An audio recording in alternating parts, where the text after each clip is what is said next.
Rasul Shallallahu Alaihi Wasallam menceritakan tentang seseorang yang telah melakukan banyak dosa ketika di dunia. Ia punya catatan dosa sebanyak 99 kartu. Setiap catatan amal tersebut jika dibentangkan sejauh mata memandang. Namun ia punya kartu ampuh, yaitu kartu La ilaha illallah, sehingga ia bisa selamat dari siksa. Rasulullah Shallallahu Alaihi Wasallam bersabda, ada seseorang yang terpilih dari umatku pada hari kiamat dari kebanyakan orang ketika itu, lalu dibentangkan kartu catatan amalnya yang berjumlah 99 kartu. Setiap kartu jika dibentangkan sejauh mata memandang. Kemudian Allah menanyakan padanya, apakah engkau mengingkari sedikit pun dari catatanmu ini? Ia menjawab, tidak sama sekali wahai Rabbku. Allah bertanya lagi, apakah yang mencatat hal ini berbuat zalim padamu? Lalu ditanyakan pula, apakah engkau punya uzur atau ada kebaikan di sisimu? Dipanggillah laki-laki tersebut dan ia berkata, tidak. Allah pun berfirman, sesungguhnya ada kebaikanmu yang masih kami catat, dan sungguh tidak akan ada kezaliman atasmu hari ini. Lantas dikeluarkan satu bitaqah, kartu sakti yang bertuliskan syahadat La ilaha illallah wa anna Muhammadan abduhu wa rasuluh. Lalu ia bertanya, apakah kartu ini yang bersama dengan catatan-catatanku yang penuh dosa tadi?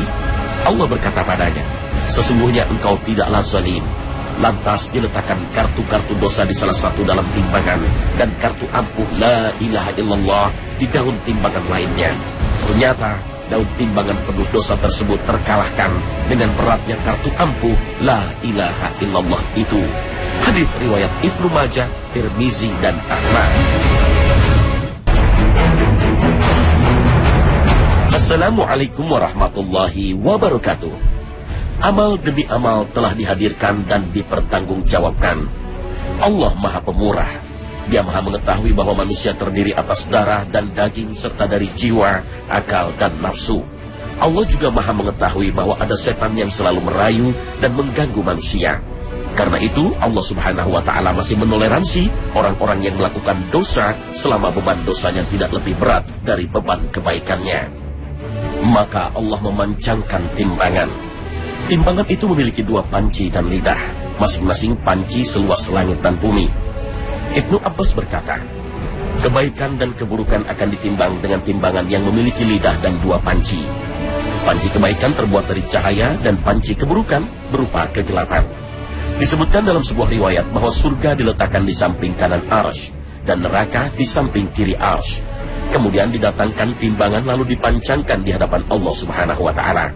Panci kebaikan di sebelah kanan arsy berhadapan dengan surga, dan panci keburukan di sebelah kiri arsy berhadapan dengan neraka. Timbangan yang dipancangkan Allah Subhanahu wa Ta'ala bukanlah sembarang timbangan. Ukurannya sangat besar. Seandainya langit dan bumi diletakkan di dalamnya, maka akan termuat. Salman Al-Farisi radhiyallahu anhu menuturkan, pada hari kiamat timbangan akan dipancangkan. Seandainya langit-langit dan bumi diletakkan di dalamnya, maka akan termuat. Melihat itu para malaikat berkata, Tuhan kami, benda apakah ini? Allah berfirman, aku akan menggunakannya untuk menimbang amalan-amalan hamba-hambaku yang aku kehendaki. Para malaikat berkata lagi, Tuhan kami, jika demikian maka kami belum menyembahmu sebagaimana mestinya. Setelah timbangan itu dipancangkan, maka masing-masing manusia akan didatangkan hingga berdiri di depan dua panci timbangan. Lalu ada malaikat yang ditugaskan untuk menimbang amalnya.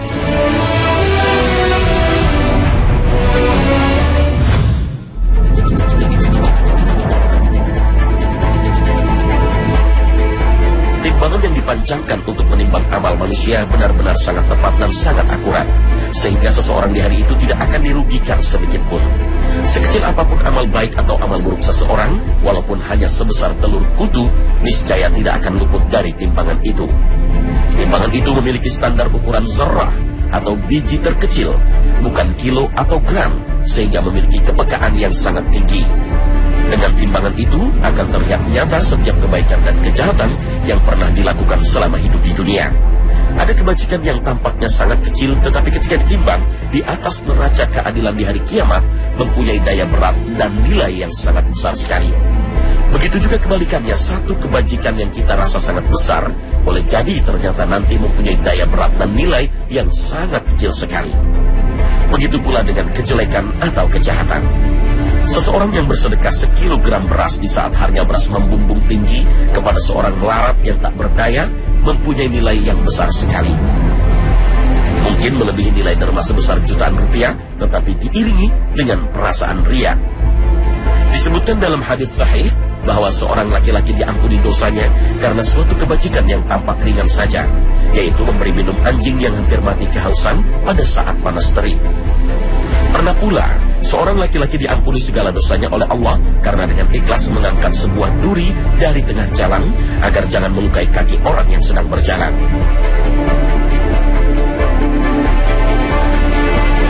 Abu Nu'aim meriwayatkan dari Nafi' dari Ibnu Umar bahwasanya Rasulullah SAW pernah bersabda, barang siapa memenuhi suatu kebutuhan bagi saudaranya, maka aku akan berdiri di samping timbangannya. Jika sisi kebaikannya lebih ringan, maka aku akan memberinya syafaat. Lain halnya dengan orang yang tertimpa musibah. Sungguh Allah memberikan kemuliaan tersendiri kelak di hari timbangan amal. Di saat kekhawatiran dan ketakutan menyelimuti seseorang saat ditimbang amalnya, orang tersebut tiba-tiba dikejutkan dengan fakta yang tidak diperhitungkan sebelumnya. Ternyata musibah yang dialami seseorang justru meringankan timbangan di akhirat. Nabi SAW pernah bersabda, timbangan-timbangan akan dipancangkan pada hari kiamat. Lalu para ahli sholat didatangkan dan dipenuhi pahalanya sesuai timbangan. Para ahli puasa juga didatangkan, maka mereka pun dipenuhi pahalanya sesuai timbangan. Kemudian didatangkan para ahli sedekah, maka mereka pun dipenuhi pahalanya sesuai timbangan. Lalu didatangkan para ahli haji, maka mereka pun dipenuhi pahalanya sesuai timbangan. Lalu didatangkan orang-orang yang biasa tertimpa musibah, maka timbangan tidak dipancangkan untuknya. Buku catatan juga tidak dibuka di hadapannya. Sebaliknya pahala akan dituangkan ke atasnya tanpa hitungan. Hal serupa juga diriwayatkan oleh Abu Nu'aim dari Ibnu Abbas radhiyallahu anhu dari Nabi SAW. Beliau bersabda, orang yang mati syahid akan didatangkan pada hari kiamat, maka timbangan dipancangkan. Lalu didatangkan pesedekah, maka dipancangkan timbangan. Lalu didatangkan orang yang biasa tertimpa musibah, maka tidak dipancangkan timbangan untuknya. Sebaliknya pahala dituangkan kepadanya, sehingga orang-orang yang dulu sehat walafiat berharap tubuh mereka dipotong-potong karena besarnya pahala yang diberikan Allah kepada mereka. Husain bin Ali radhiyallahu anhum pernah bertutur, kakekku SAW pernah berkata kepadaku, anakku, kamu harus qanaah, puas, agar menjadi orang yang paling kaya, dan kerjakanlah amalan-amalan fardu, niscaya kamu akan menjadi orang yang paling beribadah. Anakku, di surga ada sebuah pohon yang bernama pohon balwa. Nanti pada hari kiamat orang-orang yang biasa tertimpa bala akan didatangkan, dan timbangan tidak akan dipancangkan untuk mereka. Tidak pula akan dibukakan buku catatan amal. Sebaliknya pahala akan dituangkan kepadanya. Beliau SAW kemudian membaca, hanya orang-orang yang bersabarlah yang disempurnakan pahalanya tanpa batas. Abu Umar menyebutkan tentang maksud dari firman Allah Subhanahu wa Ta'ala, dan kami meletakkan timbangan keadilan pada hari kiamat.